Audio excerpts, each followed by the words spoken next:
So what about a classic car with no title? How does that work? Well, in many cases, classic cars, older cars from the 60s or 70s, have more potential value as a repaired vehicle. So there's an incentive to try to get a car fixed up and then get the title. The problem with a classic car with no title is there's more potential for prior owners. The longer that car has been in existence, the more people who may have owned it. That complicates things.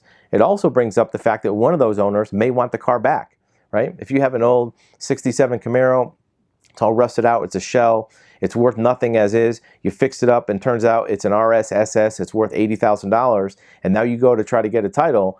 At some point in that chain of title history, somebody may say, hey, that's my car, I never authorized to sell it, I want it back, and now they have a $60,000 car. That's more likely to happen for a 67 Camaro versus a 1988 Ford Granada, right? Because no one's going to really care about it. Even if they did legitimately sell the car, they might want it back.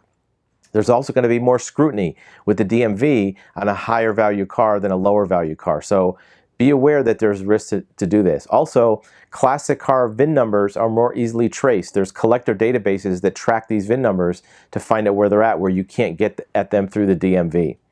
There's also a sales tax liability problem. You remember the great car customizer Boyd Coddington?